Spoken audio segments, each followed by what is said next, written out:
Ladies and gentlemen, my name is Precious Owoko. Currently, I'm a media student and I'm a peer counselor under a subgroup called Young Mothers.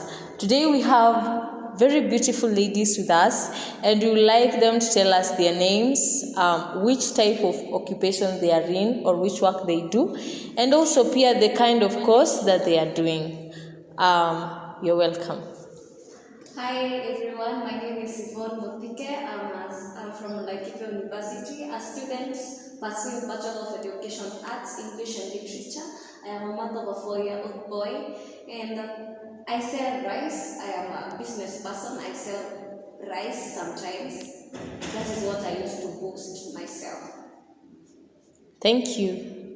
I'm Charity Wamboy, a 4th-year student at Laikipia University, studying Bachelor of Education Arts in English and Literature. I do makeup for a living, and I also sell earrings and any kind of jewelry. And I'm a mom of a 2-year-old boy. Yeah, that's it. How challenging is motherhood in campus, and what are the challenges that you've faced so far, starting with Yvonne? Motherhood is a strict thing, and it's especially when your student comes with a lot of challenges. One, there's stigma. You face a lot of stigmatism from your fellow students, from everyone, the society, how the society views you, how other people are viewing you. It kind of affects a person very physically, emotionally. You become a very emotionally disoriented person. Also, this emotional distress and this also postpartum depression comes after you give birth.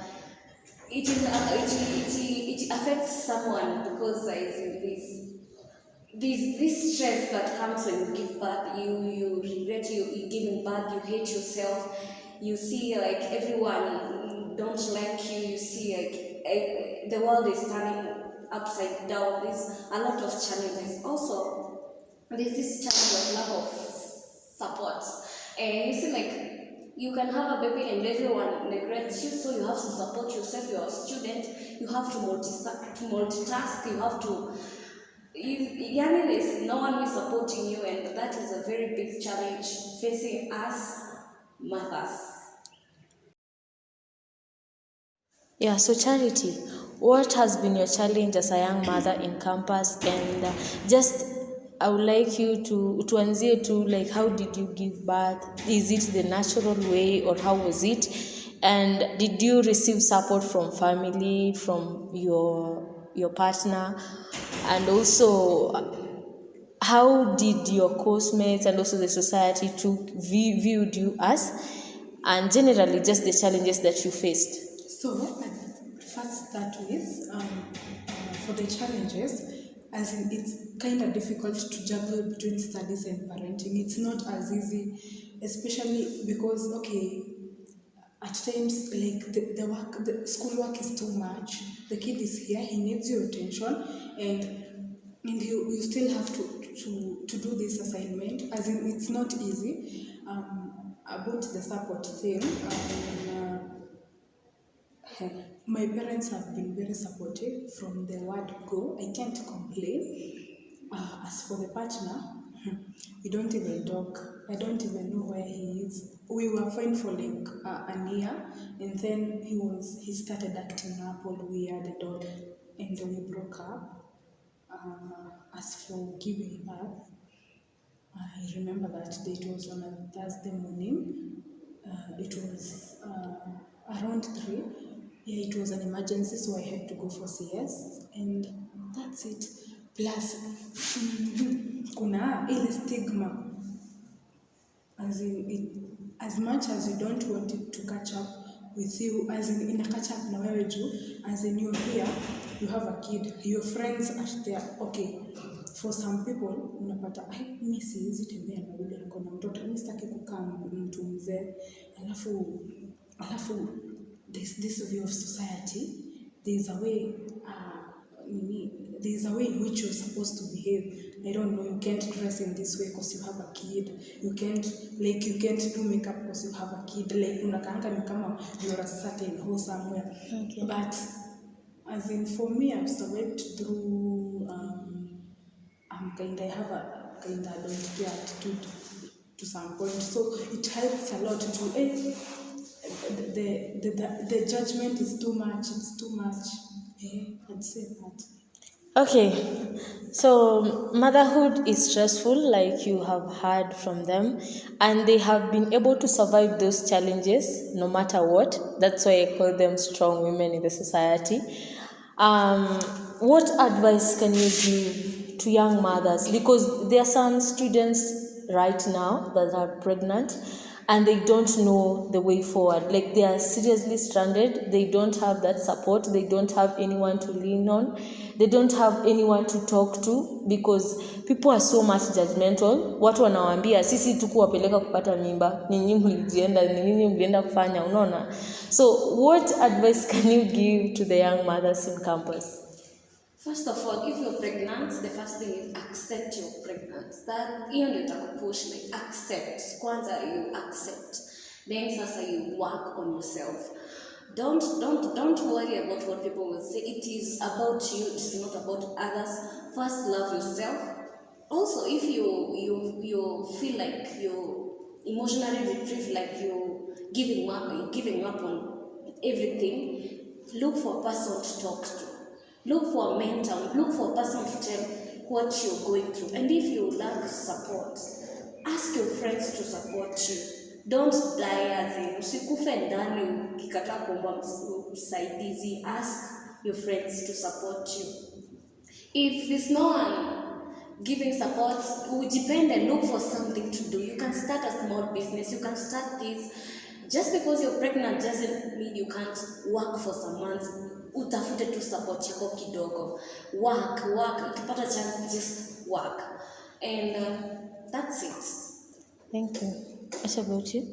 Okay, I'd say first, don't live in denial. The moment you start denying, no, this is not me. This can't happen to me. Damn. As in, kila mtu huku nje anafanya hizi vitu. These things are happening. So don't listen to ati besti yangu as in women cut off. I'm pregnant. At the end of the day, you see these people. Okay, most of us are doing these things. As in, everyone is prone to getting pregnant. Some even abort. So the moment you've decided to keep it, as in, that's the first thing to know. You're strong. As in, from there, love yourself, work on yourself. You have to provide for this kid. You want this kid to have a good life. Work on that. Always keep your mind on that. That no matter what happens, you have to always do everything possible so that this kid can live a good life. So don't care about what people are saying. And then about if you don't have support, I think you can start. You see, lack of support comes along with stigma, stress, depression, all those things. Yeah. Look for therapy. Like a mentor, someone who is mature, someone who won't judge you. When you talk to someone, when you talk about something bothering you, it tends to lessen the pain, if you may put it that way. So go for therapy, do all those, and have fun. At the end of the day, AC jail, you're not in a jail. You're young, bado. Hey, you're young, have fun. Ukipata time, kama niyo basi, piga sherehe. As in, si ati uko hapo. Mimi siwezi enda hata juu. Live like the others do. It just happened and you are strong enough not to abort and all. So, ishi maisha wenye unataka. Yeah, so ukijipata kwa situation yenye this is a young lady amepata pregnant out of rape. Advice gani unaweza mpea? First, acceptance. It already happened. Okay, uko hapo, you got raped. it already happened. Sindio, first consider therapy. Juu bado utakuwa na ile stigma ya mi huyu mtoto si wangu, it wasn't ati mi sikuwa nataka. First seek for therapy, accept yourself and the kid, and I think with that everything else is going to flow along. Okay, and to you, Yvonne, on another question, what advice can you give a young lady mwenye boy wake alimruka and then maybe ako tu hapa campus, they see each other daily, like anamuonaga akipita tu kwa streets, but this guy anamfanyia madharau literally. So what advice can you give to such a lady? If the boy alisema alikuruka kipetero as in, if there are other people supporting you, I don't think there's any reason ya kucleania mtu like bado namtaka kusupport. If there are other people who are supporting you, leave that person alone. Achana, I know one day karma kuna kitu inaitwa karma itamrudia. So achana tu na yeye, live your life. If your parents are supporting you, be contented with that. If your friends are there for you, be content. If you're supporting yourself, be contented with that. Don't rush. Let him be. Don't push him. Okay. So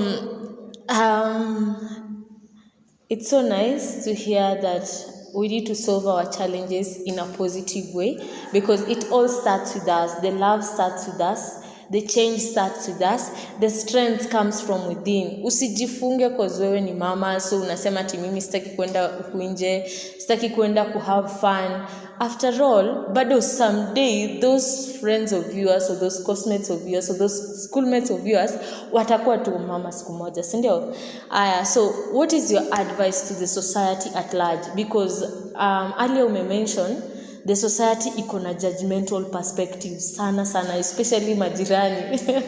Yeah, so majirani wanaona umeenda campus, umerudi na ball, and then they are like tulijua tubenye alikuwa na behave and all that. They talk so many things, and some did hurt you at personal levels. No. So what advice can you give to the society so that they embrace young motherhood without being so much judgmental? You know, I gave birth when I was 17 years old. I was small. Kama sahi naona vile niko, so I was very small. So it was hard, like very hard. It was the first person I told I was pregnant was my dad. I am very close to my dad. I used to tell him everything. I don't sikosangi kumwambia anything. So that day I told him I was pregnant, and that is the first time I attempted suicide, because niko nashangaa watu watasema aje, mamangu atasema aje, because it was really hard. So the society ilini push sana, because I remember there is a teacher niko class aliniambia, I'm going to deal with you like a fellow woman, I'm not going to deal with you like a student, you know. Nilikuwa class, it felt bad. Alafu class nikirudi shule after nime give birth, nasikia mtu anasema mimi siwezi kaa na wewe, unanuka maziwa. So for some time I was alone, like I was reading alone. Nilikataa kwenda group discussions. I was always alone. I had a very, very, very good principal. Alikuwa ananiongelesha kila siku, na ni yeye alinipush juu nilikuwa give up kabisa. I was literally giving up. The society akipitia vitu mingi, unapita hivi, everyone turns and look at you.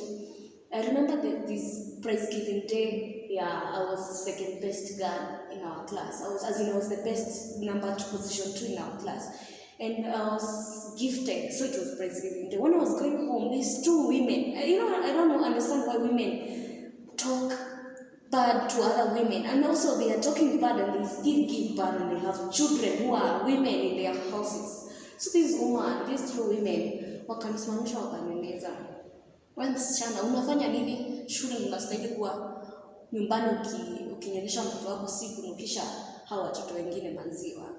You know, I really cried that day, because niliona dunia yangu imeisha. Like everyone is judging me, my grandmother, everyone. Actually, very few parents, very few people supported me, very few. So That was this as in August 2018. That's the second time I attempted suicide. I didn't die, you can see here. So I would like to tell the society, don't judge, support me too. It was not my intention to get pregnant because the incident was bad. If kama polisi walikuwa involved, it was a bad incident. Don't judge people. Give them the support they have. Support them morally. Encourage them because they didn't expect me to go to the university. They didn't because they were dunia yake imeisha hivyo. Support ndio everything. The society should support any person who gives birth at a young age. The society should support that person. Acha apate mtoto, acha arudi shule and ajenge dream yake. Akuwe tu like support to achieve. Let the dreams not die. Let the dreams be kept alive. Let the society help the person, whether he give birth at 2 years old or what. Let the society help the person achieve the goals. Okay. So what about you? The problem with society right now, I think the problem is the mindset. You see, most of these people who judge the age of our parents, people from mostly 35 to and above years. So, wako na hii mentality ya hata tuseme on issues about dating. Oh, you're supposed to finish school. You remember that thing? Finish school, graduate, get a job, get married. The problem is the mindset. We are in a different generation. This generation is different from the others. Sahi mtoto wa class, I don't know class 2. Like the other day I was watching loyalty test ya hizi za the Pluto. Alikuwa Narok and alikuwa anauliza, hey, you mean watu wakiwa remote wakiwa class 2 people are having sex and they were like yes and it's for real. So society he expect ati watu wanaanza, you see kitambo ilikuwa ati sijui unaenda unatafutiwa bibi unaoana after sijui how long and all. So it's different. Huyu mtoto wako primary sahi yako exposed to vitu zenye kitambo hizo vitu labda mzazi wake angejua akiwa sijui 20 something years, you see. Shida ni hiyo mindset. So the moment your mindset itachange ati inafaa kuwa hivi, graduate, get a job and all, the moment your mindset itachange, I think things will be a bit better because haitakuwa much of a surprise someone getting pregnant at a young age. I think, and with that, everything else ita flow along you.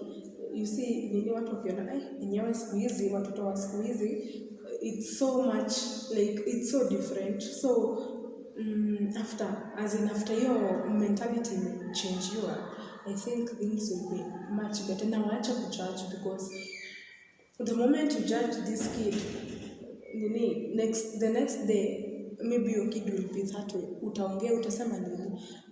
As in, you see, human beings tend to see the wrong in another person's eye na hawajioni. Sasa mtu atakuja kuambia sijui wewe hata sijui ufanyangi nini. Na yeye ni venye anafanyanga that thing in a different way. For example, I'd say like sema changing boyfriends per semester. Anaita mwingine, anasema hey, ule dem ni hoju kila wiki, but pia yeye ako hivyo ni venye sasa anaifanya in a different way. I remember one time in 2019 nikaenda clinic. I was in Nairobi.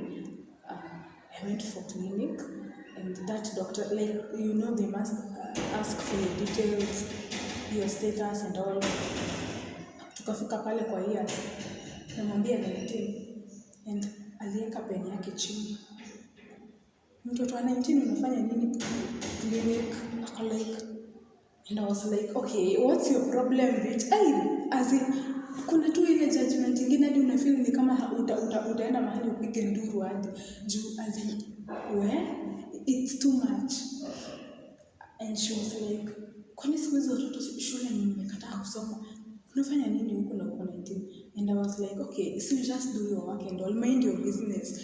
Alafu that's another problem. I think society watu wajuake kumind their own business. Mtu wako sahii economy ni ngumu Kenya. Economy kuna mashida mingi sana, hakuna chakula, hakuna nini. Life is too difficult. Lakini bado hutashughulika na mambo zako. Uko hapo unashughulika, mtoto anani by the way ulisikia alipata mimba. Ulisikia kasichana kana pale kalikuwa kanishinda kakituambia nini? Ulisikia? Hata mimi nilikuwa ninajua.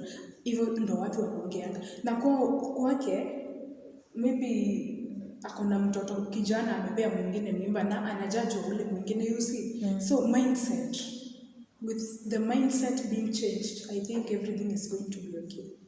Yeah, so thank you so much.